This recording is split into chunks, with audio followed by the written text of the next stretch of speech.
connecting to the internet. Internet. Networking software. World Wide Web thing on a computer today. Computer. Net Surfer Pro. Submitted for the approval of the 0 o'clock AM Club. The guy who had different microphone quality. Once there was a guy, and his microphone was different than the others. It was of a different quality, one might say. Ooh. This is giving me, I can't say chills, I can't say goosebumps.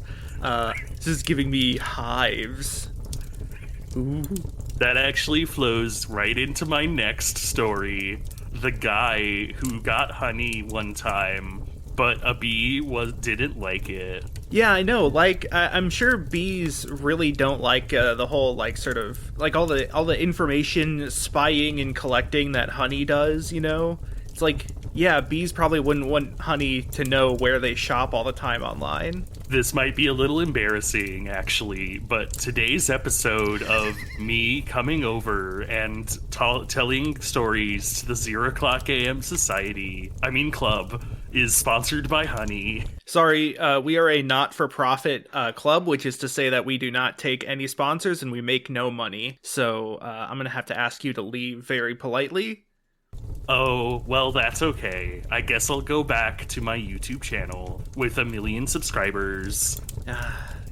Have fun with that. We're over here sticking to our roots and our guns. Oh, gosh. Oh, man. Oh, sorry. All these roots are really sticky. And we have a bunch of guns lying around. Yeah, that's for self-defense. Yeah, that makes sense. I didn't miss anything important, did I? I didn't miss, like, a really famous YouTuber or anything. Actually, Markiplier did stop by, but he was only asking directions to the nearest Nintendo store. I told him there's only one, and it's in New York. And he said, "Where are we now?" And I said, not New York. Damn, that, I wish I could have met Markiplier. I could have asked him, I could have, like, been like, yo, do you want this 87-inch donut? And he would be like, no thank you, I'm Markiplier. True. But hey, Hyper-Realistic Mario came back. Sweet, I love Hyper-Realistic Mario. Hello, it is me, Hyper-Realistic Mario. Yeah, he actually has a story he wants to tell us, isn't that right? Yes, it is I, a hyper-realistic Mario. I have a story for you. It is submitted to the approval of the 0 o'clock AM Club, the Heffalumps and the Woozles. Oh god, I can't stay here, I need to get out. Oh no, oh god. So Hyper-Realistic Mario, that one's too spooky, way too spooky. Yeah. Are you sure? I think we have to go back to the other one of the two guys with the podcast of the varying microphone qualities. Yeah. Sorry, Hyper-Realistic Mario. But don't worry, we will keep you.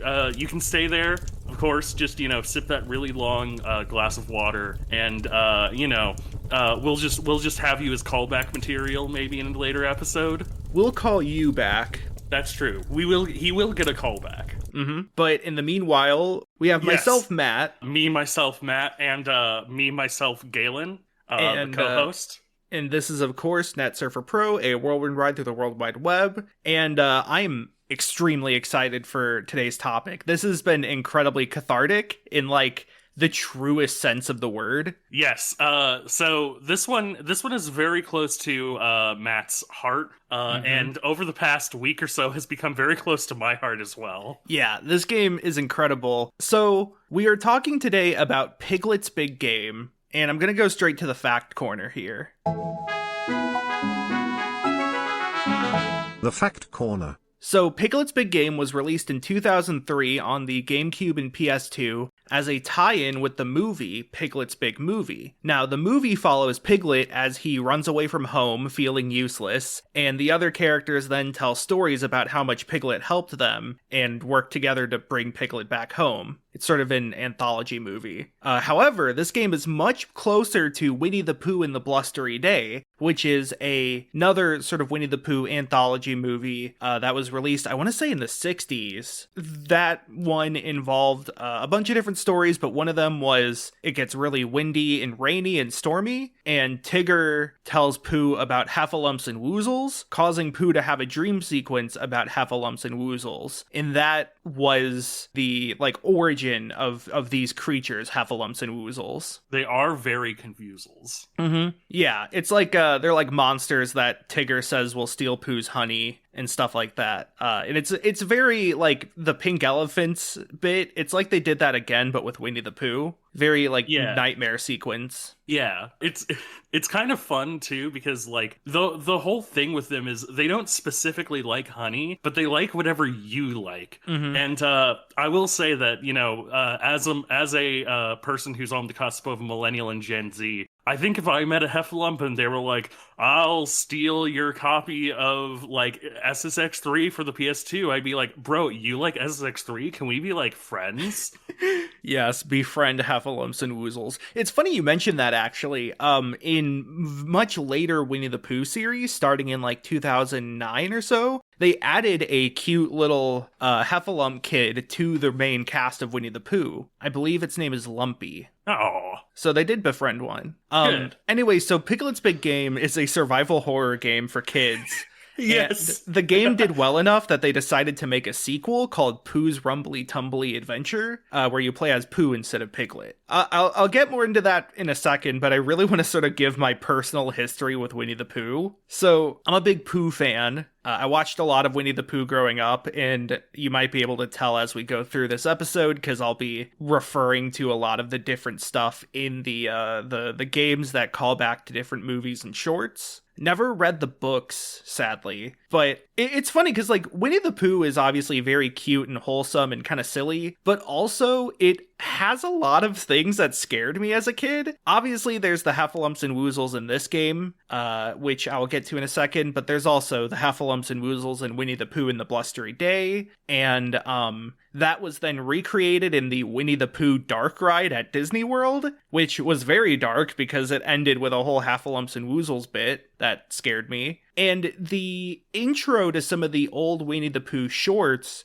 showed like the real life Christopher Robin's bedroom with stuffed animal versions of the characters, but they all looked like weirdly uncanny, and it freaked me out. I had to like close my eyes as a kid before it actually got to the main short, the main cartoon. Yeah, like it seems like they created stuffed animals sort of thinking like essentially working backwards of like, you know, Winnie the Pooh is how Christopher Robin imagines these, so what would the actual stuffed animal necessarily look like? But as a kid, I can absolutely see you looking at, you know, the stuffed Pooh Bear and going, that's not Winnie the Pooh. Yeah. That's, whoa. An imposter. When the imposter is I can't Hey, think Christopher of it. Robin. Yeah, me and the guys were just going to install this new arcade machine inside the 100 Acre Woods. You want to come with? Yeah. So there's all that. Even then, like Winnie the Pooh is probably the only Disney franchise that I have like a hard connection with in that way. So this game, when it came out, you know, I was a little kid. There were other Winnie the Pooh games before this one. The one that we had was Tigger's Honey Hunt, which was a platformer where you play as Tigger. That one I do remember as a child. I remember that vaguely scaring me, but not in a very specific way. Not in the way that Piglet's Big Game scared you. More just in like a very sort of generic, like, it was one of those things that would keep me up at night, sort of thinking about one of the levels of this game. Mm-hmm. I was also a kid who, upon booting up Tack and the Power of Juju after borrowing it from Blockbuster, after renting it from Blockbuster, and, like, getting the very first prompt to, like, turn the camera, got really scared, got really overburdened by the idea of being in control of the camera, and turned off the machine. That's honestly... That explains a lot as far as, like, forgetting how to play a game, quote unquote, and then going back and being like, I don't want to play this game. I don't remember how to play it. Yeah. Like, so this game, though, when it came out, I was still a babby, and I was like, "Hey, look, it's a Winnie the Pooh video game for the GameCube. Can we get it?" And my parents were like, "Sure." And so we got it, and I played through like the first level, and then it started to get really scary, and then like my mom had to help play the game, and I think basically towards the end of it, my mom beat the whole thing. So thanks, Mom. Thanks for playing Piglet's Big Game. Yo, shout outs to moms everywhere. Mm-hmm. It's not even Mother's Day, but shout outs to moms everywhere. Yeah, actually, Especially it's going to be my mother's birthday in about a week or so. So nice. Shout out to my mom, too. You don't listen to this podcast, but, just shout out to you. And shout outs to the mom from Winnie the Pooh, a.k.a. Kanga. Shout outs to mom, as in Jimmy Neutron's mom, as well. Just, in general. But not shout outs, whisper-ins to mom from Futurama. Maybe shout outs. Yeah, just shout outs. Shout outs everywhere. Shout outs to Mother, the game series. But not shout outs to Metroid Other M. Yeah. Mother M. Mother M. Because if you take apart an M, it has like an I, a V, and an I. That's nothing. Yeah. So this game ended up giving me nightmares. It made me really scared. It scarred me for life. And so like nowadays playing it, obviously it's much less scary. And it's given me this huge sense of catharsis and overcoming childhood trauma. Yes. And now I'm ready to talk about it because it's so interesting. It's yes. so interesting. This I am so genuinely excited to talk about this because I did not have this particular I did not have this childhood trauma with this game. I also so I not really a Pooh Bear fan. I just it just wasn't what I was into as a child. I remember having a Tigger sticker which I would look at when I was like 5, and in my 5-year-old imagination brain, in the middle of the night, the Tigger sticker would like dance around with the little like butterflies around it. That was basically the extent of my like connection with Winnie the Pooh. Was I had Tigger stickers that were alive in my child brain. And so, going through this, I did not catch a lot of these specific references, but I think because of that, I also sort of appreciated it a lot more from just a general game design standpoint of going, wow, a lot of choices were made in this game that are so strange, but I love them. Yeah. So this game, just to give sort of a vertical slice of the mechanics, you play as Piglet, and you are going into his friends' dreams and helping them out with their problems. And you do this in a survival horror sort of style where you go around these like dimly lit, very odd camera angles, no music, a lot of ambient noise. Yes. And you gather items and solve puzzles with them in a very sort of item A into hole B sort of style. But there are also monsters that make a lot of noise and shake the screen, and they will, if they see you, they will try to hunt you down and scare you, I guess. And so, however, if you are facing the monster, you can engage in combat with them. And combat in this game is handled by, essentially, there's a pathway that shows the distance between the Heffalump and Woozle and you. And you only ever fight them one-on-one, luckily. And they will slowly sort of walk towards you, depending on sort of what type of enemy it is. Some of them will move faster or slower. And there will be button prompts at the bottom of your screen that get more complex as time goes on, requiring either the B, Y, or X button on GameCube. I'm presuming that would be triangle, circle, and square on the PS2. Yes. And eventually adding in directional presses for the control stick simultaneously. I think Galen compared it to Tony Hawk tricks. Yes, I compared it to specifically when you would manual on Tony Hawk in Tony Hawk and had to kind of like put in a little combination of buttons a little bit quickly. Although in this case, it's mostly just put in the button before they get to you. Yeah. If you put in enough buttons, you do a scary face, or a brave face, I think it's called, which will scare the enemy themselves. And each face does different amounts of damage. Enemies have different amounts of health depending on what level they are on and what type of enemy it is. And eventually your goal is to save all your friends. Yes. The specific kind of framing here is that your friends fall asleep kind of 2 by 2. It starts off with Pooh and Roo, which I'm just now realizing rhymes.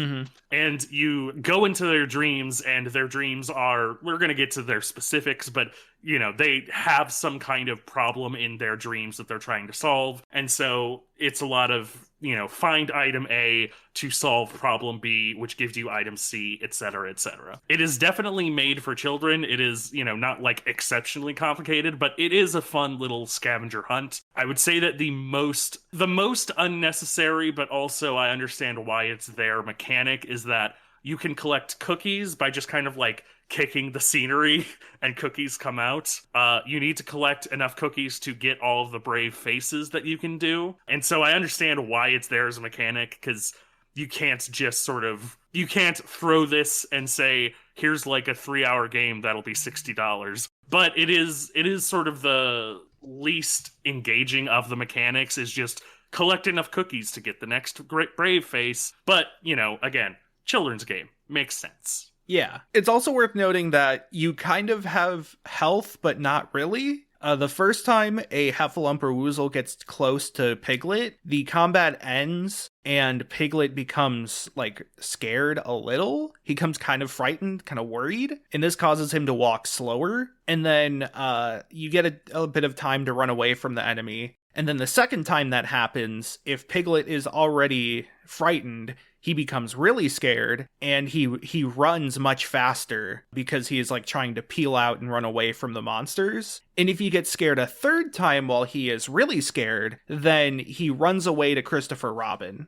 There are these balloons with Christopher Robin's face on them, and if you interact with them, then he shows up to sort of give Piglet a pep talk, which heals you of all your scariness, all your fears. And so you can do this at any time, but if you're scared the third time in a row, then you are forced to go there. Yes. When you kill a Heffalumperwoozle, they drop a little potion that you can pick up, which signifies that you beat them, and then that's tracked in your progress, your completion percentage. I am curious, is that a reference to anything? Because I don't think so. Yeah, there's a lot of this game makes some internal logic, but that is the one thing that I was expecting, I don't know, Gopher to secretly be the bad guy at the end, where he's like, Sonny, I've brewed a potion. Yeah, I'm not sure. It might be something from the Many Adventures of Winnie the Pooh, which was the 90s era, Disney Channel, Disney Afternoon TV run. Yeah. I know that they had a few Halloween episodes where they were mad scientists, but I don't know if that really came from that. And it's been a while since I saw those. But I think as we go through each level, we'll talk more about certain mechanics as they're introduced, like the new enemies and whatnot. Yes. But I do really want to mention again the aesthetic design of this game, because that's one of the huge things. When I tell people there is a Disney survival horror game featuring Winnie the Pooh characters, they're like, what do you mean survival horror? But it's not just that survival horror has to be scary to an adult. It's that there are certain conventions to the design and the atmosphere of a game that contribute to it being survival horror. In this case, I said kind of briefly before, but this game has a lot of very dark lighting. It actually was praised on release for its real-time lighting, which I think is hilarious. That's amazing, because the lighting is very good, but it's also very scary. Yeah. There's very little music. Most of the time when music appears, it is to be anxiety inducing. Yeah, it's low tubas to kind of accentuate the heffalumps and such like that. Yeah, or there's chase sequences where you have to catch things, and it's this very 7/4 time signature, weird mess of a song. I also want to note the main menu music is very loud. It has a very short loop with a bunch of sound effects going all over the place, so it's very busy. Yeah.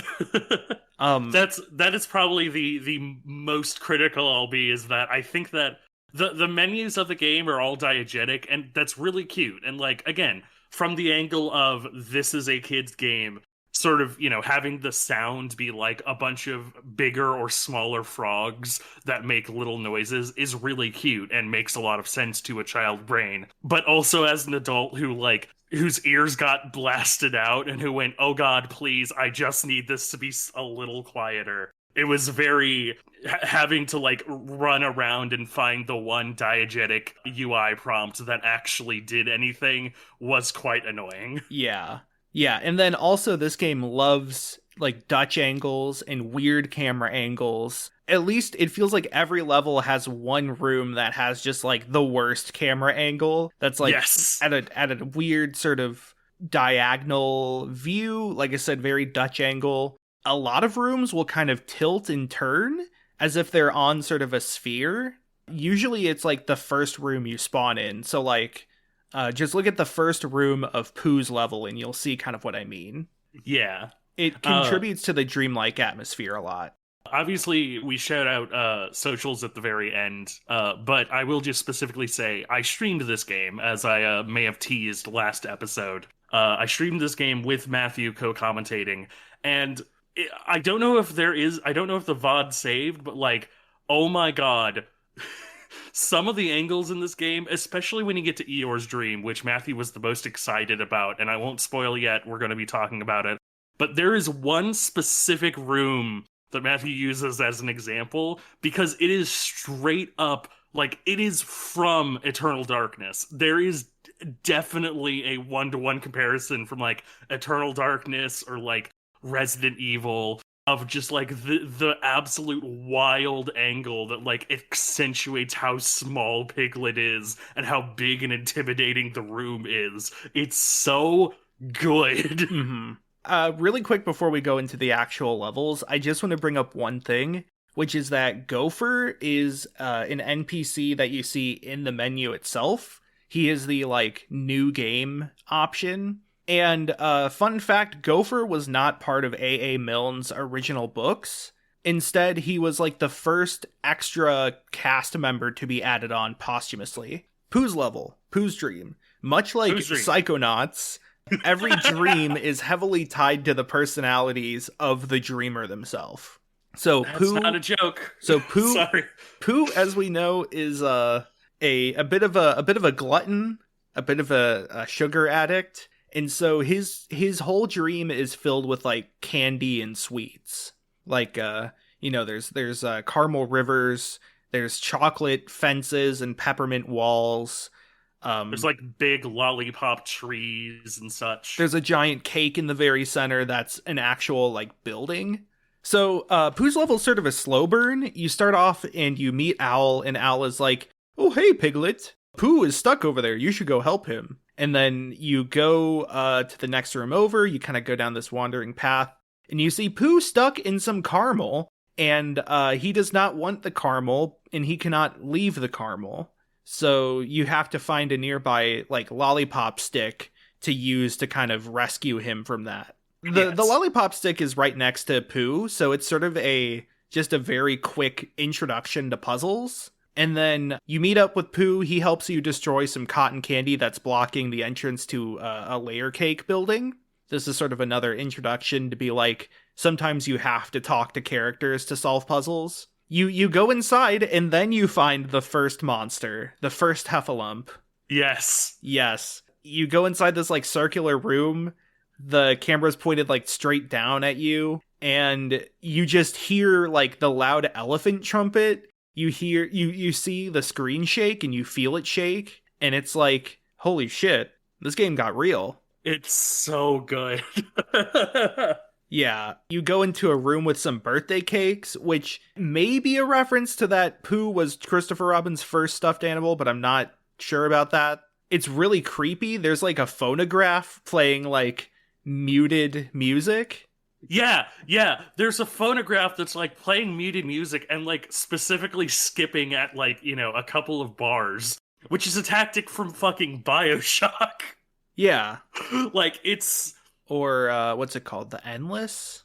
Yeah, I think that's what it's called. It's so... And the room itself is really dark. It's muted colors. I believe this room has a woozle in it too, which is the first appearance of the woozles. You get the heffalump first and then the woozle, as is tradition. Something kind of funny is that, so a lot of rooms in each level will have a door that identifies that you have to kill a certain number of enemies to progress. And they're always shaped, or they indicate the animals or enemies you have to kill. And so, like, in the first room, you have to fight the heffalump, and there is a wafer cookie with a heffalump icon on it.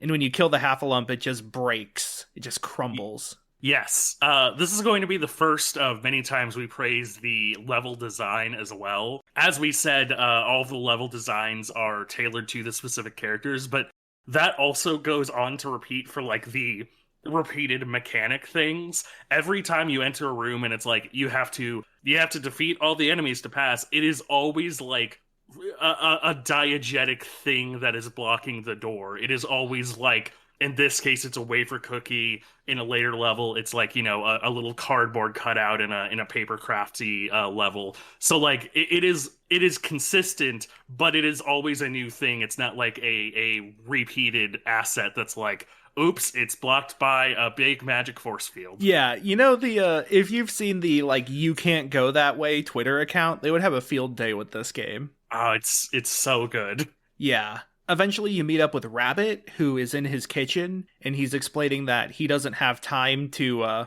help you with Pooh, but but he, like, gives you a key to his cupboard that has honey pots in it. So if you get a honey pot, then from there, then you can take it to the next room, which has just, like, a bee butt pooping out honey. Yeah. It's like a honey fountain.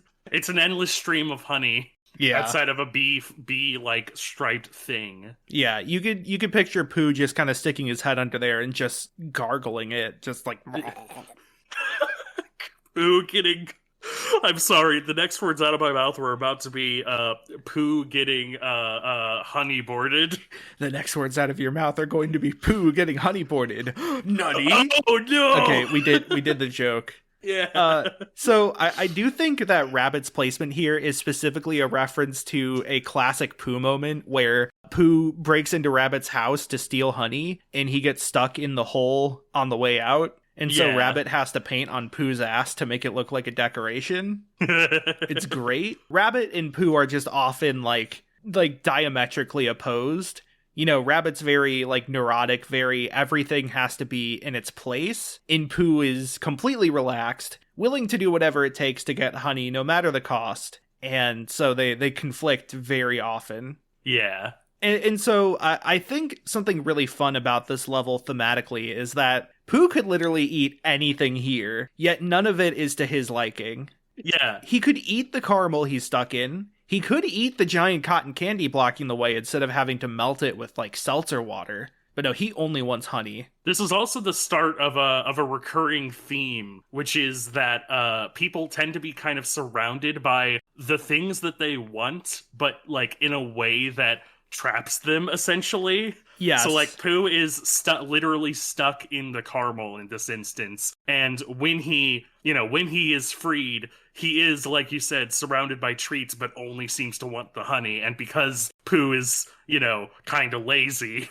he doesn't actually, like, wants to walk to where the honey is. Yeah. It's like a twist of irony, you know, that characters, they're given everything they want, but they are unable to, or unwilling to actually engage with it. It's a very monkey's paw. That being said, there's not a whole lot else to say about this level. In the room with the honey bee fountain, there are like some chocolate sculptures, kind of like chocolate bunnies, but I think they're supposed to be Pooh's friends. They're very hard to tell though, which kind of makes them a little weird. Yeah, it's a little bit like shaky hands. There does seem to be, like, representations of other friends within the dreams, but it's a little bit shaky hands to the extent to which all of them are, like, 100% intended. I think more than anything, though, Pooh and then Rue's level are both meant to be very cute and, like, fun themed as sort of an appetizer, you know, sort of easing you in. You can really tell that the point that I like stopped wanting to play the game was around the end of Rue's level. Yes. So Speaking of Rue's level, yeah. So Rue's level is fun.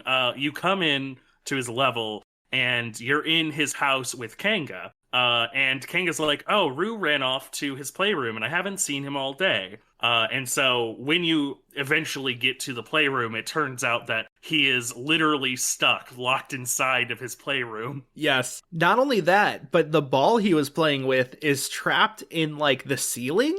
Yes. His playroom has this whole like sky diorama off to the side, and the ball is trapped in some clouds, and the ladder to reach it is broken. So like, not only is he locked in his playroom, he cannot have fun there. Yeah, he is locked inside the playroom, but without anything to distract himself. Yeah. Once again, being trapped by what you want most.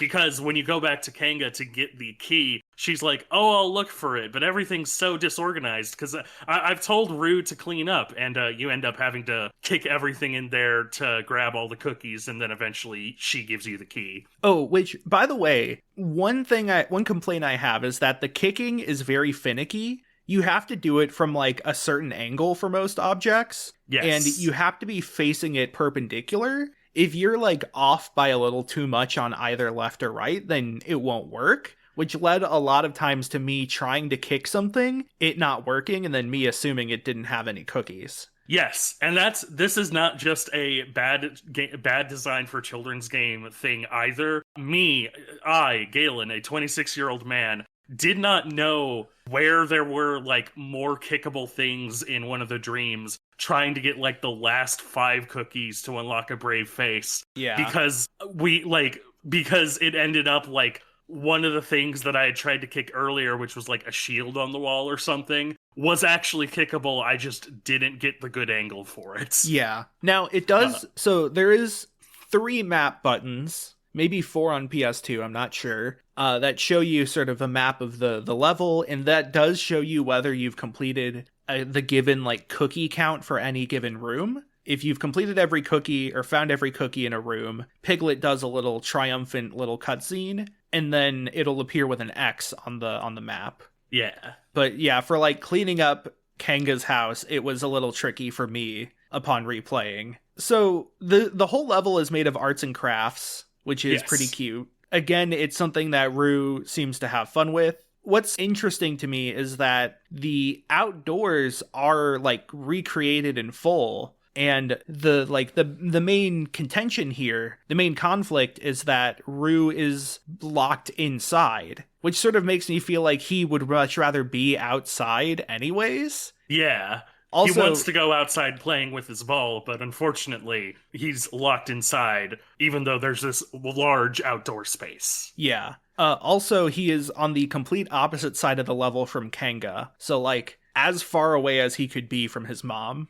Kanga, by the way, does not have a nightmare. Yeah, this is... I want to say this is the only time that Kanga actually appears outside of, like, the cinematics. Yeah, I believe so. Yeah, there might be like a small thing in one of the later dreams, but I'm fairly certain this is the only one that has Kanga in it, which I suppose makes sense. If anybody would have Kanga in it, it would be Rue. Mm-hmm. So a fun thing as well that this level introduces is that there's a moment where progress is blocked off to Piglet, but Tigger says, I don't remember what the specific thing is. I think it's like a gate and a key. I think it's like a gate that you have to pull a pull tab. Yes, like a pop-up that's book. it. And so Tigger is behind the gate, and so Tigger is like, I'll go forward and pull the pull tab for you. And so you end up actually getting to play as Tigger, which is kind of fun. But the gameplay changes ever so slightly because Tigger cannot put on a brave face. And so this ends up being a stealth section with really wide and really well-defined vision cones for all the enemies that Tigger has to like sneak around and not get caught by. Yeah, so there are vision cones. If you get caught in one, then the enemy will run towards you and it's hard to outrun them. You normally sneak around very slowly, which does not make noise. You can also bounce by holding the A button, which does make a lot of noise, but you move much faster. Yes. So there is sort of a stealth mechanic there that's fairly well implemented. You have to sneak by a Heffalump, you sneak by 2 Woozles in a little corridor cubbyhole run. I wanted to mention that, so Roo and Tigger are pretty connected in Pooh lore. Roo really looks up to Tigger and sort of uses him as a role model. The Tigger movie, there is sort of a side arc about Roo wanting to learn how to bounce from Tigger. And that sort of goes into Roo's anxieties over how short he is, because he's a child. But his height and his inability to jump high are like reoccurring character traits. The way he works through that sort of limitation is a common character arc, and it is represented here because obviously if Roo could jump higher, he could just get his ball. So that sort of character arc he goes through often, that anxiety, is a central part of this level's story. Additionally, there is another part where you have to get a stick from Eeyore, and to do so, Piglet has to create some stairs. So Piglet too is sort of forced to feel the weight of having to like construct something. Basically, Piglet learns about accessibility. Yes. So there's 2 little things I want to say. One, we're not going to necessarily go through the whole like section whenever you go play as another character in the future levels, because this is a recurring mechanic, is having to play as Tigger or Pooh. But I want to specifically mention the difficulty. It's not specifically hard, but I actually want to praise the game for the punishment, because if you do not complete the whole thing, you have to restart it from the beginning. I was expecting it to be like, you just restart from the specific stage you're on. No, you have to restart from the beginning, and I honestly think that's a really like good thing, because that's really in line with survival horror. Is like, in horror and in horror video games, it's hard to have a meaningful punishment, because realistically a video game can be attempted as many times as possible. And so a lot of times what games tend to use as punishment is time. They make saving a limited resource, or they, space out save rooms a whole lot. And so it's really interesting to me, just because it makes me think that they were actively looking at these things and going, well, we're not going to,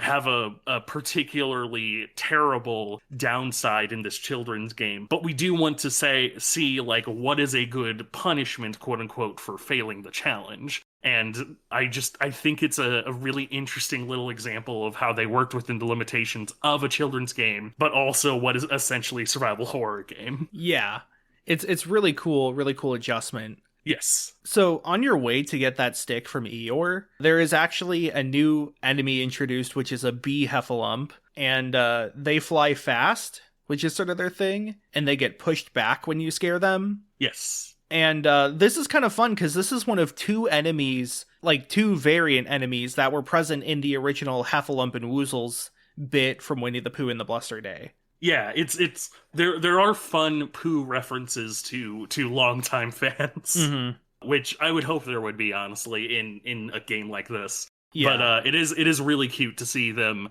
sort of getting inspired by and or just directly referencing things from older Pooh media. Yeah. So you go through that, you help out Roo, but his ball is stolen by a magician Woozle, and you have to pass this door. The door is your sort of choke point that requires the brave faces. You have to get all of them to pass through the doors. And it's so great because while other characters have very rigid mouths, the doors have these like really wobbly, fluid mouths and eyes that kind of make them look like a Rareware character, specifically from Conker. I specifically multiple times noted there's like a gear in Conker's Bad Fur Day at one point that like you have to get other gears for, and they make a joke. They make a very Conker's Bad Fur Day joke about it. But like it specifically looks like that gear where like the lower mouth is sort of like curved all the way up to give that like mean sort of frowny face look, and the way he talks is mostly just flapping the lower mouth, and it looks straight up like a Rareware character, and it's so good. It's very jarring, but it's so good. And then the boss fight is 3 magician woozles in a row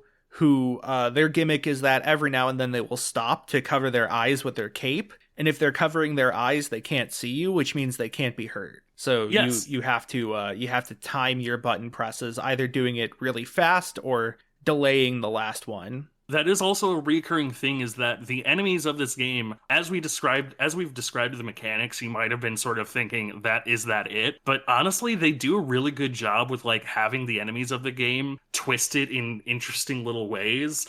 In this particular example, like you said, the magician covers their eyes. There's also like later examples who will specifically do things with the display or like with how the buttons look themselves that kind of confuses things, essentially. It's surprisingly good, and again, it's a really interesting way of like thinking about it and thinking about the devs going, well, this is the limitation we have, what do we do with it? Yeah. Also, I think it's funny that the magician woozles are here, because as we kind of discussed on stream, the hiding your eyes to protect you from monsters is a very childish thing to do. Yep. Which is fitting that the childish enemy is in the child's dream. Yeah. This game also follows the Dark Souls principle, whereby boss monsters will become normal monsters in later engagements. So now that you have seen the magician enemy who hides his eyes, you will see magician enemies later in later dreams that do the exact same thing. Yeah. So after you beat Rue and Pooh's level, then Owl and Eeyore's dream open up, and I think I still want to do them in order from left to right, so the next one would be Owl. Yes. Eeyore is the one that's very exciting about, but Owl is also quite fun. Yeah. So Owl has lost his memory, specifically the book of memories he has, and so you have to go help him find it. His dream is sort of a academic themed, like school themed. There is sort of a courtyard with a well, and from there's a few branching paths.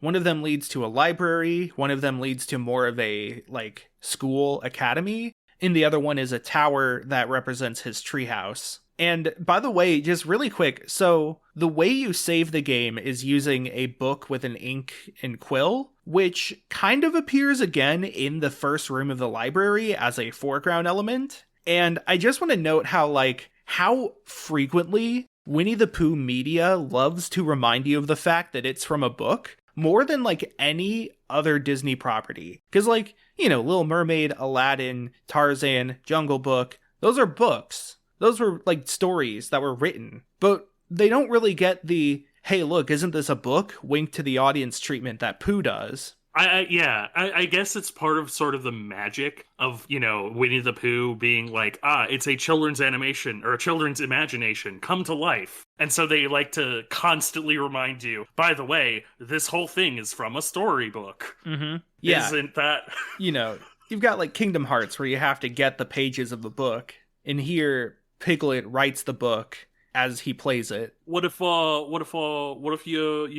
were friends with the bear, right? But turned out the whole thing was a book in the end. Would that be fucked up, mate? No. That's how books work. It's like saying, oh, what if a minotaur was chasing you, but it turned out to be a book the whole time? Oh wait, no, that is kind of a tricky one. So yeah, Owl's Dream, it's really interesting to me because you can see all the different sort of like school subjects being represented. The library is obviously like literature and writing. There is a section with like a blackboard and some like rulers and a protractor and stuff like that that's meant to be math. And then there is a section that's like a treasure map that's meant to be geography. And then Owl himself, since he's in a treehouse with like photos or pictures of his ancestors behind him, that's supposed to be history. Not to mention that, so the actual sort of quest is you have to get 2 pictures of Owl's ancestors to put on the wall. That moves a thing blocking the door, and that thing blocking the door is a grandfather clock. Get it? Yeah. It's really cute. Yeah. The library introduces the Pooh sections, which are anti-stealth sections. Yes, Pooh walks into a room, his tumbly gets all rumbly, and then every enemy with it, every woozle and heffalump within a 500-meter radius just instinctively knows his location, so you have to fucking book it. Yeah. It's pretty great. You have to learn how to kite enemies really well, especially towards the end of the game. But this one's not too bad as you go between bookshelves. I would definitely rate this probably like, middle of the road in Vampire Survivors likes. Yeah. Yeah. So once Pooh goes through that, he hits a switch that lets Piglet join in. Piglet is able to clean out all the enemies. In the last room of the library, there are 2 magician woozles and a woozle door that is like 2 sculptures of woozles on a plank. And it looks like they're going to fall off or they're going to kill each other. Yeah! They're like locked in right. combat. It's like Battle with Sticks. My favorite Goya painting. Yeah, and like when you hit Fight with essentially Cudgels, levers, that's what it's called. Like when you hit the things that solves them, you have to hit 2 of them, and it like crumbles them into dust. Yeah, they die. Yeah, they fucking die. Something really cool is the next thing you have to do there is you have to solve a chess puzzle. And it's actually a chess puzzle, as in it is like a mate and 1, and you have to find the move. It's really easy because you can only move 2 pieces and only one of them is correct. But it's still nifty that like, oh, it's an actual chess puzzle. Yeah. Hey kids, chess? Mm-hmm. I also want to hit on a point that you mentioned, but I want to draw specific attention to it, which is that this happened with Tigger too, but when you clear out or when you complete a section as Tigger or Pooh, the enemies do not despawn. Piglet just comes in and then can brave face them away. Yeah. Which I find kind of interesting that it's like, it isn't like, oh, a temporary little thing.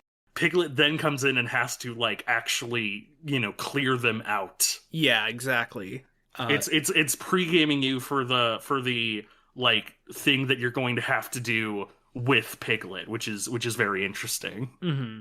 Something kind of neat also about the chessboard is that there are 2 chess clocks, or rather 1 chess clock that has 2 clocks as per chess clocks. That's kind of neat. Also, so there is no white king on the board. There's only a black king. And you might be like, where's the white king? Well, Owl, upon losing his memory, he keeps forgetting Piglet's name. And so he calls Piglet Kinglet, which means Piglet was the white king the whole time. Ah, go on, king. Go off, king. Yeah. Also, there's an inkwell in one of the hallways that has a hidden Mickey on it. Nice. We love to see it. That's another fun, consistent Disney thing, is hiding Mickeys in things. Yeah. Something kind of wild is that this level has a lot of like bottomless pits. You can't fall in them, but his treehouse, the like mathematics area, and that second room of the library both have these huge plummeting bottomless pits with like bookshelves lining the walls all the way down. Yeah, I believe the like specific end area when you get his book of memories is like a giant carpet that's over these bottomless pits. Exactly. And it's like, wow, that's a little terrifying. Yeah, I think it's because, Owl lives in a treehouse. He is a bird, and so it's sort of high up locations. There is even a part where you kind of create a paper airplane. It's not really in the form of a paper airplane from what I remember, but there is a puzzle involving a piece of paper and knocking it over a ledge. Yeah. In a little Rube Goldberg machine. So that's fun. So yeah, there's a lot of references to flight and heights. Come down now, they'll say. Light and Heights, which is basically what Kingdom Hearts is about. Mm-hmm. The last main thing I want to say about Owl's Dream is that when you go into the room with the Book of Memories, you have to do this like timed challenge, which is incredibly anxiety-inducing. So, for one thing, when enemies get close to you, there is sort of an alarm clock sound that starts playing, and there is an A button icon that flashes repeatedly. And this is because you can press the A button to disengage from combat if they haven't reached you. The alarm clock's very loud, I hate it, but then when you do these time challenges in the overworld, there'll be like, you know, a number of things that you have to interact with in a short time span. It has a clock sound that slowly begins ticking up and ticking faster and faster until it finally goes full alarm clock. And the image for it is this really gnarly, like, Piglet alarm clock. Yeah. I hate it. Yeah. It's so weird. There's like nothing like it. Oh man, this game is so like genuinely we haven't even necessarily mentioned the brave faces, by the way. The faces that you unlock are faces that Piglet then performs, and like they're cute things. It's, you know, like he pulls on his ears and like sticks out his tongue and stuff like that, and it's like, that's cute, that's whatever, you know. But like sometimes it's also like he pulls his mouth down and bubbles come out, and it's like, that's kind of like, that's genuinely a little upsetting. Or like eventually he does like a bull charge and the screen gets all red. Yeah. He becomes evil Piglet. The very last one you unlock is like his mouth gets really big, but like it's stretched like, you know, like 4 corners, and it looks like a predator mouth. Yeah. And it's just like I understand that it's like Piglet putting on the faces to scare the other things, but no enemy has a scare animation as scary as anything Piglet does. Also note that when he learns the brave faces, he goes to like this like fortune teller machine, puts in the cookies like coins, and then another Piglet just shows up and like spins around and does the face. And it's supposed to be like a mechanical like puppet Piglet,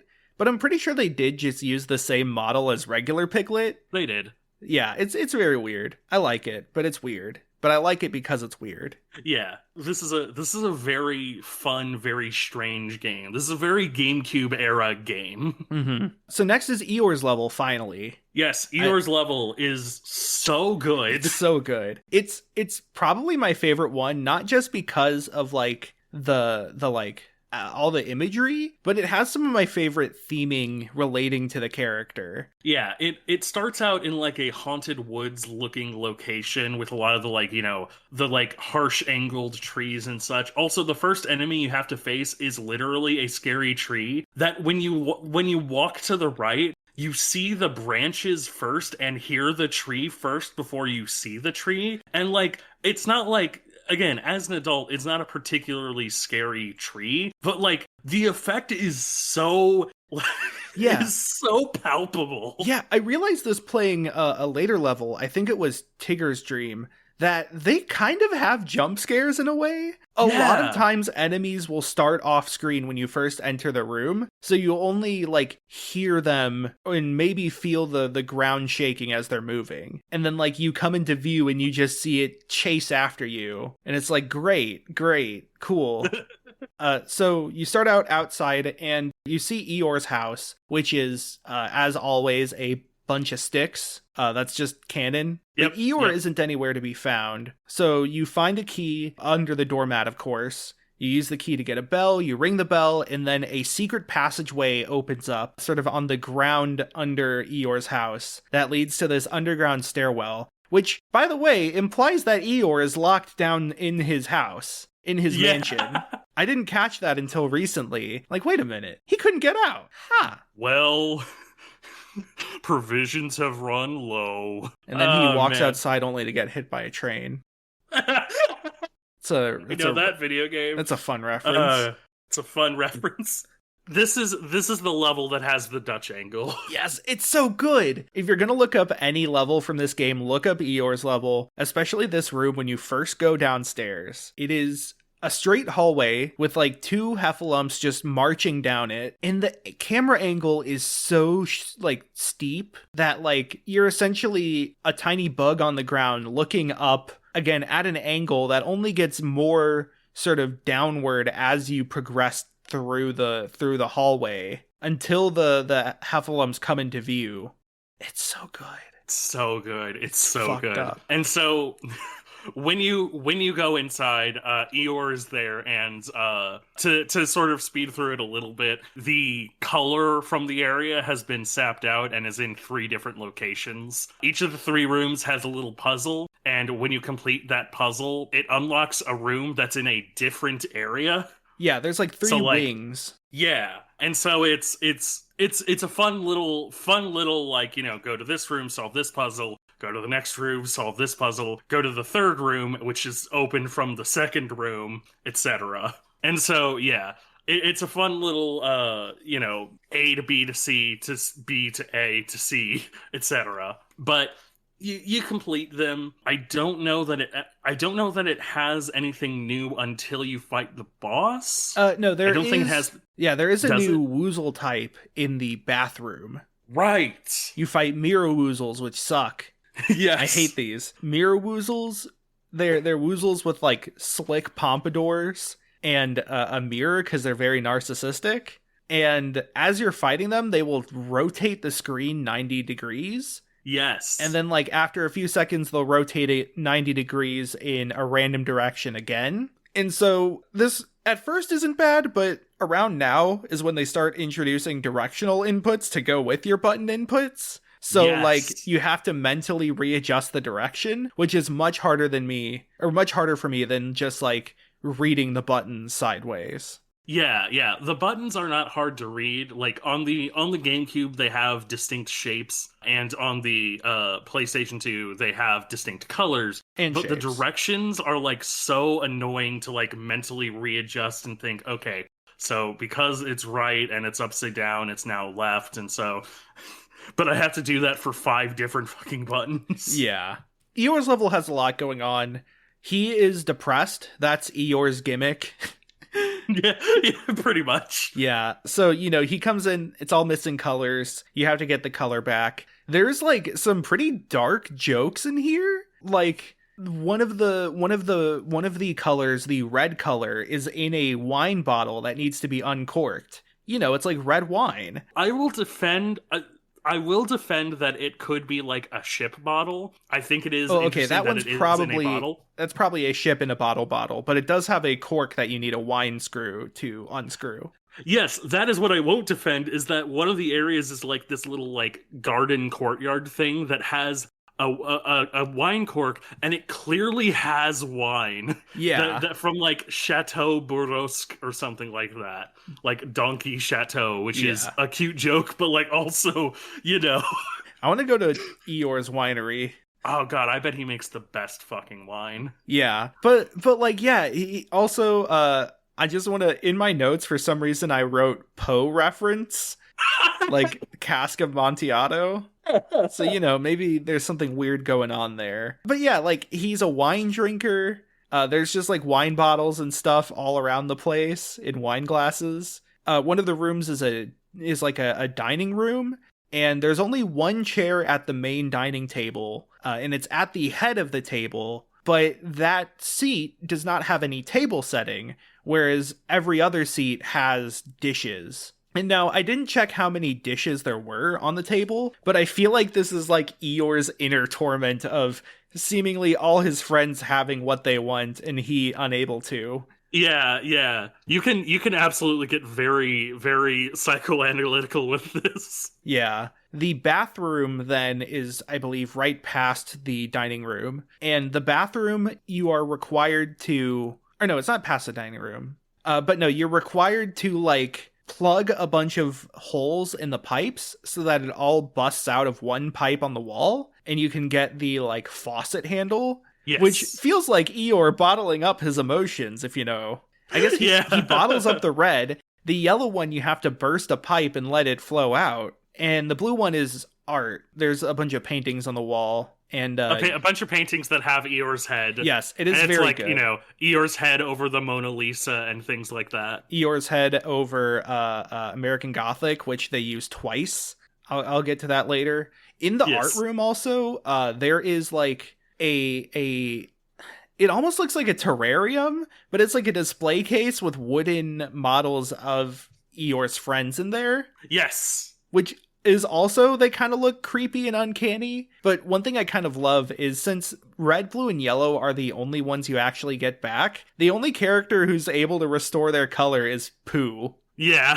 Like, you get Pooh's color and like maybe like Rue's shirt, I think. I think one of them has like one other splotch of color. Rue is not in the terrarium because he is outside the house. Right.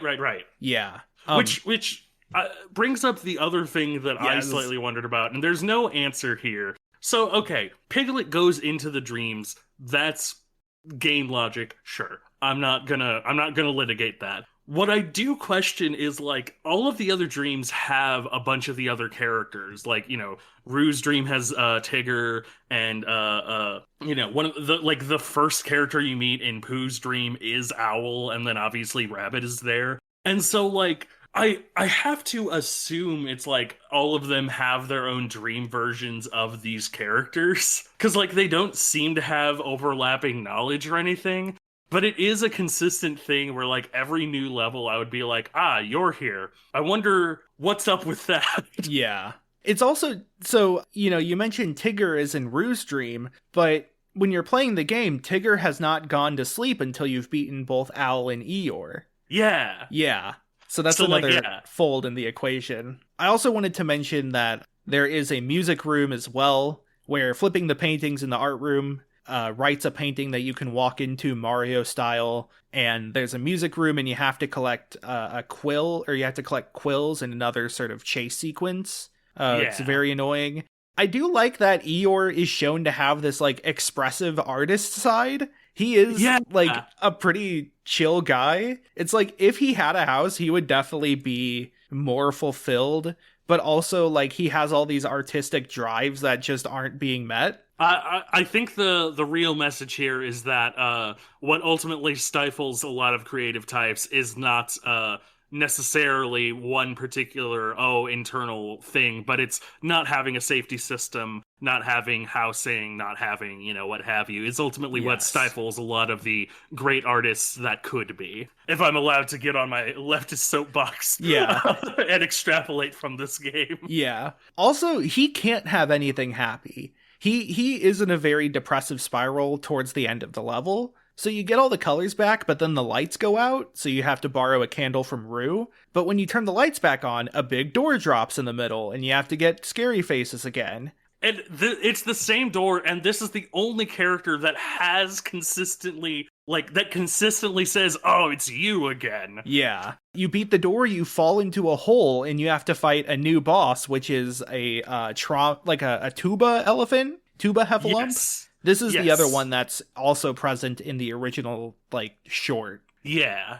His trunk, like, wraps around himself and then comes up to his shoulder like a tuba, which is a cute design choice, but also slightly horrifying. Yeah. This boss is a little annoying. His mechanic is that if you wait too long, he will blow up your commands and you have to start over. Yes. That isn't particularly annoying. What is annoying, though, is that you fight him in kind of like, you know, a blue lit room, and then you have to fight another one in a yellow room, and then you have to find another one in a red room, and all three of them are 3 input bosses. Mm-hmm. And so it's like, I get it, but I got it the second time, and I was like, oh god, I'm gonna have to do this all 3, aren't I? So yeah, like, even after you beat the door, you have to fall down 3 holes in order to actually get Eeyore back to like healthy, you know, and safe. It's a depressive spiral. Yeah, it's very Silent Hill. Also, kind of an interesting parallel, whereas Owl's dream was very high up, Eeyore's dream is down low. You go underground and then you keep going. Oh, also you go underground via a spiral staircase.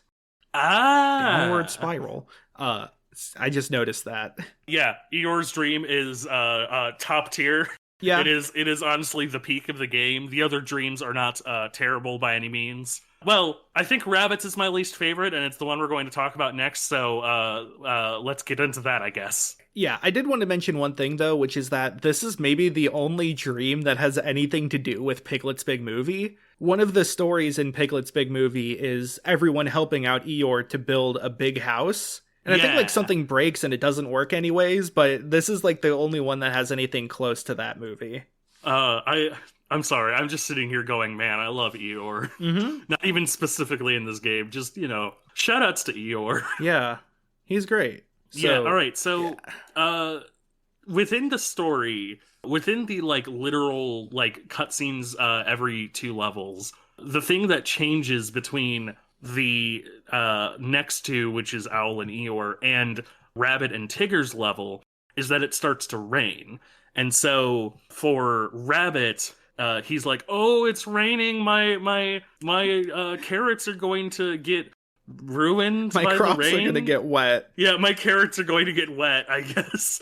And so, he, runs up forward and, accidentally hits his head and, falls asleep. And Tigger, as he is, painting his house, he, accidentally jumps into his paint and then, kicks it up, and it ends up splashing on him, and he becomes fully orange, and he's like, "Oh no, I lost my stripes!" Then he, conks out as well. As the rain, then washes away all the paint, and his stripes come back, of course. That leads into their respective dreams, which are about getting all of the carrots and getting Tigger's stripes back. Mm-hmm. Yeah. So Rabbit, he's very, I don't want to say OCD, but I think oftentimes the which Winnie the Pooh character with a, mental disability are you, usually puts Rabbit as that, or just he's very neurotic, and I think some kind of OCD tendencies. Yeah. So this is represented by Rabbit having this fancy automated farm with all these machines to do everything. But of course it doesn't work. Rabbit is trapped in the mud by his own machine. And you have to go and fix the machines through a lot of different means. There's a furnace you have to get going. There's a bunch of switches you have to press. There's some gears you have to repair. There's a hose that you have to fix. Just kind of everything, really. Basically, Piglet is just kind of creating the machine. The game actually essentially turns into Factorio. Yeah. It's interesting because sort of the theme here with Rabbit is that Rabbit is out of control completely. Rabbit feels out of control, like he's only just sort of going on for a ride. He goes from being stuck in the mud to being stuck on a conveyor belt to being stuck in a minecart that Piglet then has to direct through his garden. So I think that's sort of interesting that Rabbit's mindset of feeling like he is completely at sway of the forces of nature, and that his agency is being tested and being punished is a thing in this dream. Yeah, it's technically not wrong vis-a-vis the dream. Mm-hmm. It's an interesting another little thing of the monkey's paw, where theoretically within the dream he has the machinery that does everything that he wants to do automatically, but because it's not working, it's clearly not doing anything until Piglet actually comes along and fixes all the machinery parts. Specifically near the end, when you have to do the minecart things, every time he comes to a new area, he bumps into the next roadblock, and he I think says the exact same line every time. That's "Oh, Piglet, you have to jump on the logs to make sure that I can go through." Literally the exact. I'm fairly certain they just copy and pasted the same soundbite every time, which I just kind of find adorable and hilarious. Something kind of fun, these 2 levels have a little bit of foreshadowing, where their levels have essentially 2 acts, and the puzzle items for the second act appear in the first act. In this case, you follow the entire minecart path to get an item, like a key or something, and you see those logs all on the ground, and I was just so those are going to be used for something, but I have no idea what, because it's been forever since I played this. And so when it actually comes back around, it's this really cool Chekhov's gun moment of just oh, okay. Also, Gopher is here, and actually a thing that makes a lot of sense, which is that Gopher, his tunnels rely on the integrity, the structure of Rabbit's farm. I'm oh, that makes sense. Yeah, that tracks. That's really cute. Yeah. This is probably the least fantastical dream. Most of it is just kind of normal. If you told me that this was Piglet and Rabbit being awake, I would believe you. Except for one of the much later areas where it's a beanstalk that grows and then you go up and there's a garden in the sky. Yes. And there's a little Sokoban puzzle there. probably the most involved Sokoban puzzle in the game. But other than that, it's pretty grounded, for lack of a better term. Yeah. Pun intended. It would be a little bit, it would be like a little bit high tech level for Winnie the Pooh, but it like you said, if there was like a short that was like, Rabbit being like, I've invented, something that will automate my farm, and then it like, it all goes awry, like I would 100% see that just being an episode of Disney's Pooh. It might have been, honestly. I know there was one episode where Gopher makes a giant scaffolding of wood and then it all comes crumbling down, tumbling down. Yeah. I love Evangelion. In my notes, by the way, I wrote down Piglet goes to the big farm in the sky, open parentheses. One really nifty thing. So the furnace room, there's a circular room with a big thing in the middle. I think that is the same room as the one in Pooh's like cake house. That those are both dream interpretations of Rabbit's house, quote unquote IRL, in waking life, I guess. And that this is the two characters sort of reimagining of them. Which of course again is, Pooh breaking into Rabbit's house and getting his ass painted. Submitted for the approval of the Midnight Club Society. That's not what it is, but okay. The furnace room. It's a bunch of racing sim fans. Get out of here, chill. Nondescript top 10 YouTuber. One day, a guy accidentally went into his furnace, and then it turned out. Wasn't that like the short movie before, like not Finding Nemo? There was a Pixar short movie like that. A guy goes into his furnace? Well, into his oven, but yeah. Oh, you might be thinking of Hansel and Gretel, the children's book. Yeah, famously Disney did adapt that before Incredibles, I think. No, yeah, so it's a level, all right. It does introduce a new enemy in the Jackpot Heffalump. Yes, yeah, the Jackpot Heffalump, their thing is like, they kind of like re-roll your inputs, and one of them, I believe at least one of them is always a question mark. Yeah. So you have to kind of like try it a couple times. Yeah, whereas normally the inputs are kind of displayed one by one, and you can do them pretty quickly if you just read them one at a time. The Jackpot Heffalump stands still for a moment and does like a little jackpot spin for all the commands. So you get less time to read them one by one. And yeah, one of them is a question mark that you have to guess. It's a little annoying. It makes sense as a natural progression, but it's, Rabbit's level, I would say, is probably the low point of the game. Mm-hmm. But, like, it's not terrible. It's just sort of like, it's a level. Also, something I think is fun, by the way, this is the first time you see the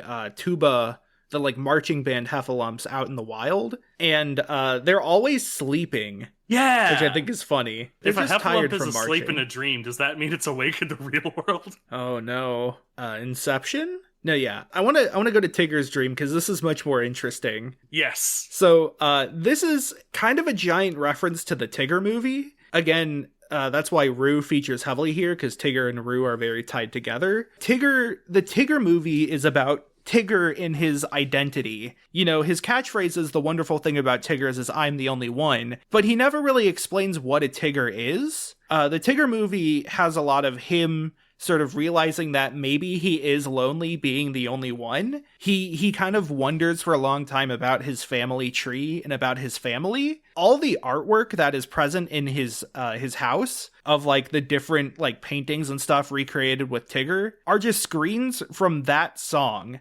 The family tree song from the Tigger movie. It's literally just screen caps, just like cells. Nice. And here, obviously, he loses a part of himself. And that aspect of, like, losing himself in his identity terrifies him. Sort of almost in, like, a dysphoria way. I can say that, personally. It's super interesting. That's a good angle. That's a really interesting angle, yeah. He hides away because he doesn't want to be seen, without his stripes. Which is The entire environment has stripes just to taunt him. Yeah, I was about to say, like, the funny monkey's paw thing here is that practically everything else in the environment, like the cliffs and the trees and everything else has stripes in it. Yeah. Except for, like, the snow, but it's snow. Yeah. It's still ironic in that he is unique, but in reverse, in a way that he does not enjoy. Actually, it's very interesting that you go from an area that has a whole lot of striped things to the snowy areas, which obviously do not have as much of that. Mm-hmm. That could be another little psychology thing of, like, because he is, missing his stripes, he goes mentally towards an area that has less of them. Yeah. You do have to go through the snow to reach Tigger's house through the back door. And Tigger is not only sort of trapped by his own fears and sort of his dysphoria about not having stripes, but also he does have a giant balloon blocking his treehouse door. So he is double trapped. Yeah. Something kind of funny. So Tigger's dream is themed around 4 seasons, spring, summer, fall, winter. And the one Tigger lives in is spring. Get it? Spring? Get it? You like it? Spring?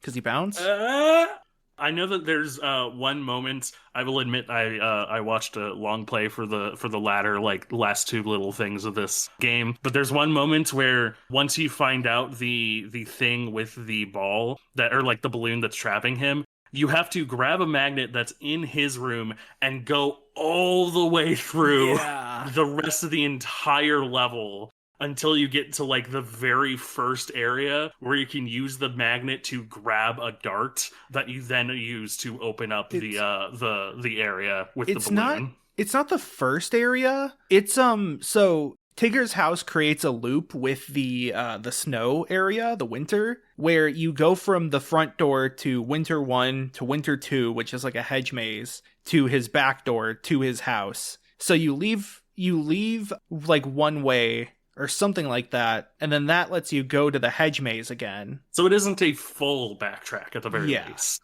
Okay, that is good. Yeah. Now, when I played this, I had, like, press the exit dream button to try to, like, quick travel, and I realized I didn't need to do that. I could have just walked out backwards again. So that was kind of annoying. I kind of did backtrack all the way, but on accident. Also, this level does have another Pooh section. And I should have mentioned that Rabbit has another Tigger section. There is also a carnival in the fall area, the autumn area. And the carnival is, like, very derelict and run down. To me, so there's sort of a reoccurring thing in Tigger's level where you have to do a lot of playing, like Tigger. To reach winter, you have to rotate a carousel until the carousel starts working. To reach, I want to say, part of fall, you need to fly across a gap with balloons, and then, like, there's popping the balloon using a dart from a carnival game, which is like a carnival game where you throw a dart to pop a balloon. And then you go down a slide when you leave his house. There's a lot of and to enter his house, you create, like, this spring flower that you bounce on. So there's a lot of fun and games to be had in his level. But the carousel, or the carnival, the place that is the epitome of fun, is run down. And I think it's because Tigger, is not feeling it. He's not his normal sort of manic happy state. Yeah. Unfortunately he is not feeling the wonderful thing about Tigger at this moment. But eventually he does. There's this fun side quest once you reach the carnival. Oh yeah, it also introduces the, like, sweeping the broom heffalump, which I think appears literally once in the whole game. The broom heffalump, its thing is that it will sweep when the wind blows, and that makes some of the like the commands sort of go in and out of invisibility. They'll become kind of transparent and then not transparent in different patterns. But it's pretty easy to deal with. When you reach the carnival, there is a haunted house that Rue shows you that you need to gather these 4, like, tablets to open. Rue has the one for spring already, and you need to get the ones for summer, winter, and autumn, and it shows you, like, what enemy you have to fight to get the tablet. This is the Act 2 puzzle, quote-unquote. The tablet appears on, like, a pedestal in the room with the enemy. Something kind of nifty, though, the spring pedestal is broken because it doesn't get a tablet because Rue already had the tablet. It also shows an enemy that just does not appear in that room. So, yeah, I guess somehow somebody was able to take care of that Heffalump early. Maybe Rue is secretly incredibly brave by this point. Yeah, Rue has been inspired by Piglet. Mm-hmm.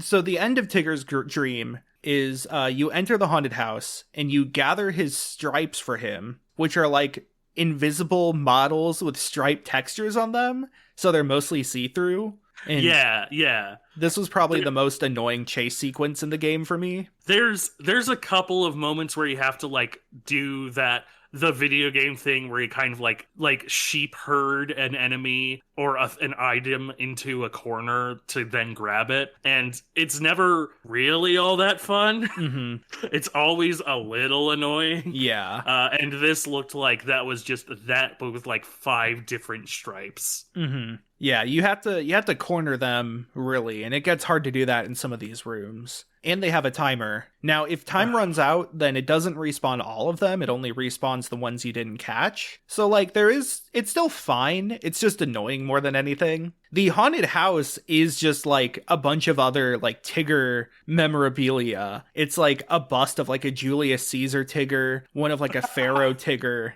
It's pretty great. It's pretty interesting that this is the haunted house. Wait a minute. I thought he was the only one. Exactly. It's spooky. They're ghosts. Maybe they're all dead. Is this like an Outer Wilds thing where all the Tiggers died? I don't know why I said Outer Wilds specifically, but that's what I'm going with. Well, that is the Outer Wilds famously is the only game that has extinction as a core thing about it. Hold on. Actually the only piece of media. Spoiler alert for Outer Wilds, I guess, but the main Nomai... I don't actually know.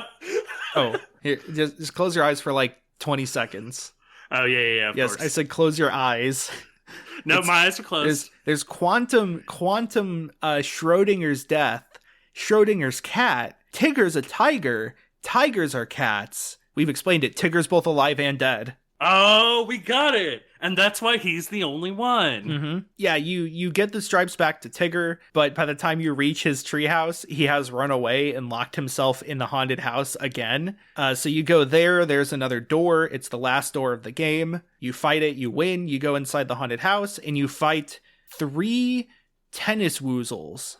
Yes, tennis woozles. Is this a reference to something? I don't think so. It's such a strange, like, final enemy. Well, not exactly final enemy, but, like, final normal enemy to introduce is the tennis woozles. My guess is that the modelers made a model for a mirror, and they were like, hey, can we just, like, reuse this model somehow? And they retexture it as a tennis racket. That's the only guess I have.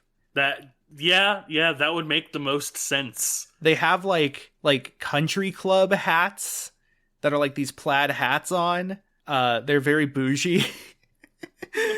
You know, this game is very anti-capitalist. Mm-hmm. Yeah, they're even like invading Tigger's family just to like play some tennis. The tennis woozle mechanic is that every now and then they will smack one of the commands and change it to something else. Yeah, it's, you know, it makes sense. Mm-hmm. It makes sense, but it also feels like the kind of thing that, like, isn't, like, it feels like it's a mechanic that should come a little earlier. It feels like an enemy that, like, if that one had just been, like, lifted and replaced with, like, honestly, if you flipped that one and the like slot machine Heffalump, I feel like that would have been a lot more natural of a progression. And then you would have had the tennis woozles in Rabbit's Dream, where it's outdoors, in the slot machine in Tigger's Dream, which is all fun and games until it gets too much. Yeah, it would have been very poignant.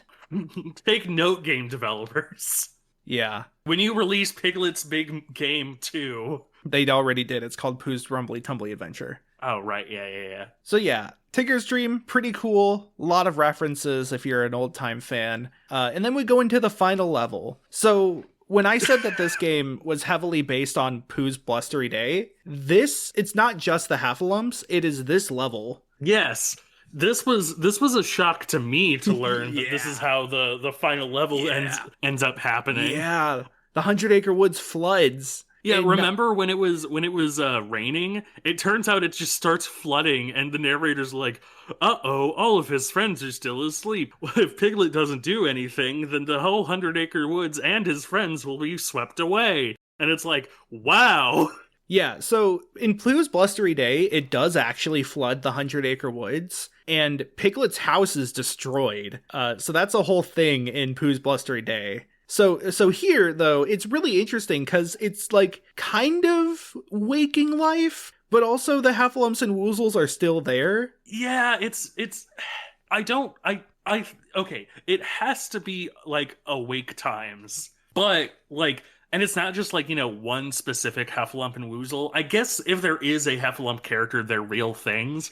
Although it does also have like the slot machine Woozle and stuff, and so it's like a little question marky. Mm-hmm. It's a little bit like hand wave, They could be metaphors. Now here is my biggest disappointment about this. So the challenge here is that like essentially everybody has their own individual problem that Piglet comes into, and they're all like, "Oh, Piglet, help me!" And you as Piglet, you end up helping them all. But Owl is one of the first three because it goes essentially just in order of like, it's Pooh, Roo, and Owl, and then it's Eeyore, Rabbit, and Tigger. But the way that you help Owl is by you grab his memory book and you yell to him like, "Hey, I'm looking through your memory book, and it shows that you're escaping these people it shows you escaping monsters by flying." And I was like, "Oh right, I could fly." And I was kind of hoping that the other ones would end up being a similar thing where it's like Piglet like helps them by kind of like essentially giving them the means to help themselves. But like Owl is the only one that he does that with. Like the other challenges are basically just him like finding some kind of way to get to where the people are and then defeating the Heffalumps and Woozles for them. Yeah, you get to them via the thing you got to help them in the dream. So like yes, for Pooh, which is fun. For Pooh, you find a honey pot and you use that as like a boat. For Roo, you use his ball to knock over a log to use as a bridge. But yeah, it's not like it doesn't have that beat of like they're able to help themselves now to be brave. Yeah, although it does mean that Piglet ends up being the ultimate hero. Mm-hmm. As you go through an enemy gauntlet. Yep, you go through basically like you said, the enemy gauntlet. I believe it is essentially just one of every enemy by that point. Except the broom. There's no broom elephant. No broom Heffalump, and I don't think there's a regular Woozle. But they have everything else. Yeah. There's something really fucked up about this level, which is that your friends can die. Yeah, so every enemy is slowly approaching the friend that is trapped on their little island. They usually do this in sort of a zigzag pattern, and if you are too slow, then they will just straight up like get scared by the Heffalump or Woozle, and you'll have to start over from that trio. Or no, you start the whole level over. This gave my mom a really hard time when I was a kid, and so it was like a really hard level back then. But now I'm just like, I did lose once, but it was because I forgot the whole thing about Owl, so I left him to be the last one, and he died. So I was like, well, okay, I guess I do that first. But yeah, so that's the whole thing, is like, if you're too slow, then you have to start over. And I don't really know how lenient it is. I can say that in the like second set of 3, I did fine by leaving Rabbit to be the last one, but I didn't really try to leave Eeyore to be last. You have to do Tigger before you can do Rabbit, though. Yeah, the long play that I watched like left Rabbit essentially for a really long time, and Rabbit has like, doesn't Rabbit have like 4 different enemies on him too, or something? Rabbit has a tuba Heffalump and a slot machine Heffalump, but the tuba one is asleep, so he really only has one that tries to kill him. Yeah. They generally try to match up the enemies as best as they can to where they came from. So, like, Tigger has the tennis Woozle, Eeyore has the narcissist Woozle, and Rabbit has the slot machine Woozle, or Heffalump. Yeah. And then, like, Roo has the Kanga is nowhere to be found. Yeah, Kanga and Gopher are fine. Also, I do want to note how funny it is that So to get to Rabbit's Island, you have to grab one carrot, put it on his wheelbarrow of carrots, which causes the wheelbarrow to topple over and lose all the carrots. Yeah. So oops, yeah. sorry, Rabbit, but hey, you're alive. That got a really big fucking laugh out of me. Yeah. And then you fight an actual final boss, the scariest thing. It's a fucking weird shadow. But this is also a reference. I believe it's a reference to Skull from Pooh's Grand Adventure. You see, Pooh's Grand Adventure, they thought that Christopher Robin was going to leave for Skull, and so they try to go to Skull, and they end up in this creepy cave. And then Christopher Robin finds him, and he's like, no, I meant school. I have to go to school, but it's okay, I'll be back. Oh. So it's very sweet. But yeah, like when they're in the cave, they keep thinking they're seeing these like creepy monsters about to eat them. And they get lost and all that. And so I'm pretty sure that's what this final boss is referring to. Yeah. It looks like one of the creepy trees from earlier turned right at the bottom of the staircase and became a shadow monster man. Yeah, exactly. And so yeah, it's like slowly approaching. I assume there's like a fail state, but I desperately tried to find a video that was like Piglet's big game losing in the final battle, and I could not find one. I mean, I beat it on my first try because I was like, I don't want to have to go back through the rest of that level again. I have a podcast to record. True. Yeah, I have things to do. Mm-hmm. And then at the end, Christopher Robin comes back. Everyone has a party. Piglet's a big hero. They eat food and a picnic. Yeah, he's like, you all must be very hungry after that. Christopher Robin's sort of like, oh, Piglet, you were so brave there. And Piglet's like, oh, I was just listening to you. And he's like, nonsense. That was all within your heart. Now you all must be hungry. And they have a picnic. And, yeah, I guess it's real fun and cute. I guess the Christopher Robin balloon is Piglet's mind version of Christopher Robin, right? That would make sense. Because, like, otherwise Christopher Robin is a dreamwalker. I mean, Piglet is. So who's to stop Christopher Robin? He created Piglet. Have you seen Pooh Ball? Honestly, the Pooh Ball memes of Christopher Robin being this, like, universe destroyer just makes his appearance in this game more funny. Piglet's like, well, I'm glad everything's okay, but I wonder where Christopher Robin is, and you see him just, like, come over the crest of the horizon. Yeah. It's like, oh shit, he's gonna kill him. You forgot Silly old one, bear. Piglet. Silly old bear. I've brought you into this world, and I can take you out of it. 39 out of 40.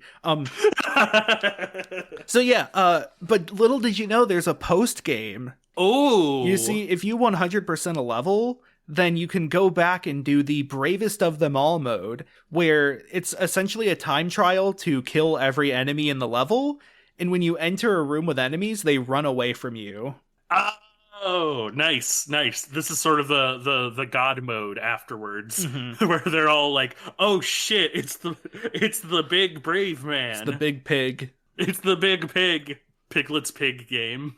So, we've been going at this for pretty long. There are a few things I want to touch on though about this game's themes and all that.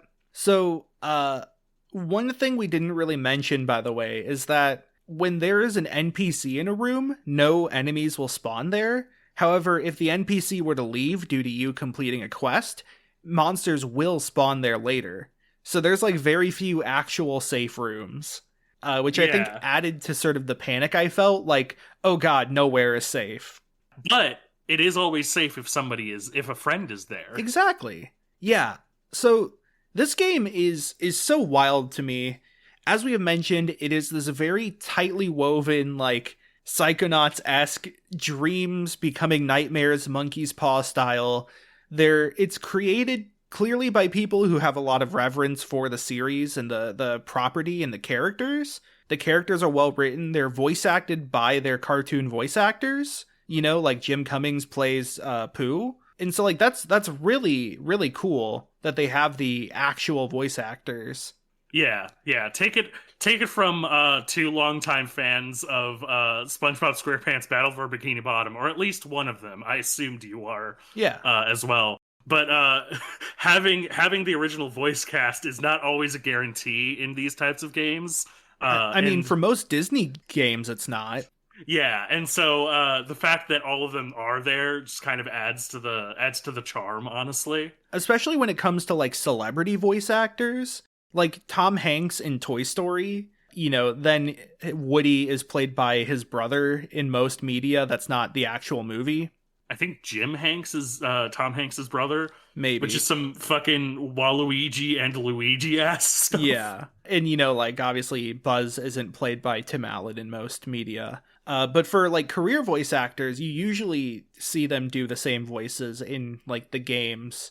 I think BFBB is a little different for other reasons, but it is very cool, though. I think, like, as much as it is a survival horror game, like, we talked in the last episode when we were talking about Mario 64 about sort of kid survival horror. And I'm obviously not a psychologist, so don't quote me on this. But from what I've read, the idea is that kids like having situations that can challenge them, that they can then overcome, that dealing with something like a horror situation is actually healthy for kids to some extent, because it helps them learn how to deal with anxiety and fear. And something we've discussed on the stream as we were playing this game was that that's sort of Winnie the Pooh as a whole. The reason why there's so many comparisons between the characters and like mental disabilities, things like, depression and anxiety and all that, is because the characters kind of help kids learn that these things that might seem like these huge battles you're fighting by yourself are normal, and with other people you're able to go through them much easier. Yeah. It's kids horror is like kids horror games is kind of its own topic as far as like modern kids horror games and things like that. But the idea of horror that is more or less specifically aimed at children, or even like in this case, I wouldn't even say this is intended to be a horror game so much as it's intended to be a spooky game.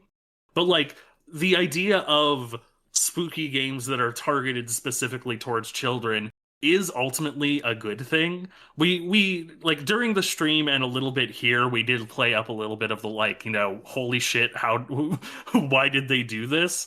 But like at the end of it, it's genuinely a really good product, and like while it is scary and certainly would be scary to a younger child, I think that it's ultimately still a really good exercise in like, you give kids something that's a little bit scary that helps them, recognize what something being scary is, and helps them recognize, but this is what helped me through it. Right. And for being a scary game for kids, the message and the actual mechanics are about facing your fears. Yeah. You both put on a brave face to fight them, show that they're actually not scary and that they're just silly, and you literally have to face towards them in order to engage in combat. Yeah, I do love the little thing where like Piglet is face towards the screen away from the enemy, but once you complete the animation, he obviously turns around to give them the big scary face of like, aha, you thought you were the big scary thing, but I am the one who is going to spook you. I am the one who knocks. Piglet, we need to cook. Oh dear. Christopher Robin. Crystal for Robin. Crystal for Robin. No, yeah. All that being said, this game did scar me for life as a kid, but I was also scared very easily. I was scared of the music for Hang Castle from Sonic Heroes. I was scared of the Monkey Ball announcer going, "Hurry up!" So, yeah, I'm not probably the best case example of this type of thing. That's fair. What I would offer is that like I think every kid is going to have something like that sort of thing that like sticks in their head where they're like, they're constantly like, yo, no, the scariest thing as a kid was like, for me, it was like reading TV tropes entries of like media that was definitely not kid friendly. Yeah. And like not actually looking up the media because I was too scared of the idea, but because of that, the idea in my head was like, oh god, this is the most scary thing. But yeah. like, eventually you grow up and you go back to things like that, And, you'll look back on various things like that and go, actually, this wasn't all that scary. And in fact, there's something interesting here about it as well. Yeah, that's why this has been so cathartic, is that it went from this like scary thing to this weird thing to like something that I could actually find depth in and find a lot of appreciation for. Yeah. I don't know where it would rank on my favorite games. Probably in like the 40th like tier, Not quite in the top 10 at all. Not the top 20. But after that it gets kind of screwy, and it might have a spot there. It definitely means a lot, and I definitely don't understand why they made it.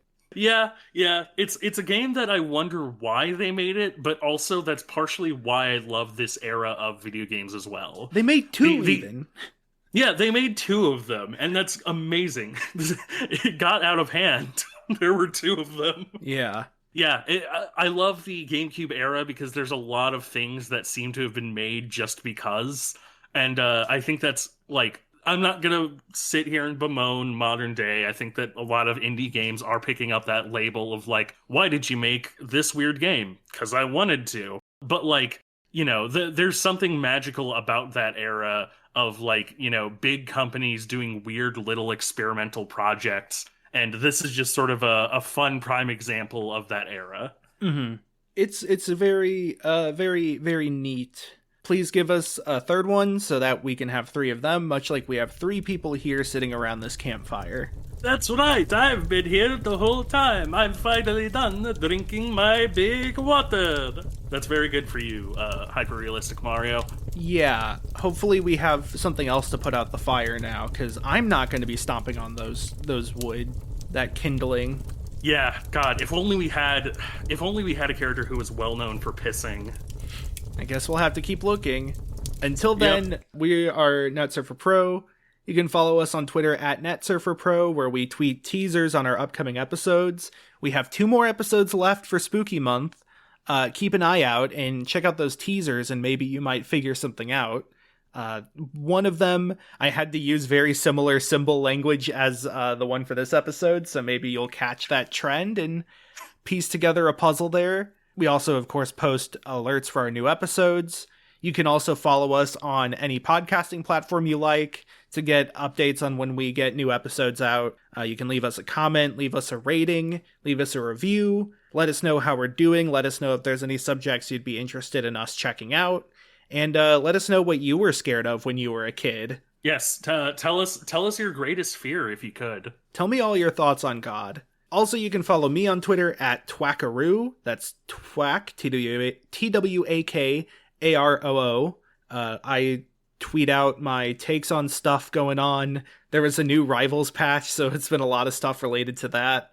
Nice. I post funny stuff sometimes, and I tweet about all my projects, as well as when I go live on my Twitch stream at twitch.tv/twack. I did not stream this. I will be streaming the next video game we cover for our podcast. That's the word. And on November, let me get this right, 11th, 14th, 16th, and 18th, I will be doing charity streams for the Juvenile Diabetes Research Foundation. Because November is Diabetes Awareness Month, and of course I am a type 1 diabetic, and so this is a cause that means a lot to me, and I love raising money for it. I'll be doing Fortune Street, a humongous entertainment game, not sure which one, but it'll be, whatever the next one is. And then 2 randomizers that I'm really excited to try out on stream. So keep an eye out for that when it happens. Yeah. Awesome. I'm also quite excited to see what will happen. I'm also excited for the next video game stream that you are doing for this podcast because if not in voice, I will probably be there in chat, commenting on it and such. So look forward to that. As for myself, you can find me on Twitter and on TikTok at Galen Wilson. That's at GALENWILS0N. I post my hot takes and sometimes funny videos on my TikTok. You should probably just follow my TikTok. I'm a lot more positive on my TikTok, I would say. Which I'm not always positive on my TikTok, which should tell you what it's like on my Twitter. As for anything else, you can find me on YouTube at The Only Galen on YouTube, where I'll have a video one of these days. And you can find me on Twitch at twitch.tv/machinegunvampire, where I've tried to get streaming more. Obviously, I streamed this, but I'm trying to, just sort of stream in general a little bit more, get myself out there a bit. Hopefully, my artist will get done with my PNG tuber model, and so I can have something that doesn't look like the MS Paint Adventures face as my little PNG tuber thing. Yeah, you do not want to be associated with that anymore. Yeah. Your name is Galen Wilson. It's with 2 N's. But yeah, aside from that, that's pretty much everything I have. And I honestly think we need to stop turning away people here at the 0 o'clock a.m. club because we've only got 3 members. Yeah, I think the next time, though, next person that shows up, I'll probably just let them in anyways, because yeah, it is getting a little too I don't know, boring here with just us 3. Yeah, it really is boring here. Although I will say, this kind of... No, I can't complete the quote. I just wonder what Ganon's up to.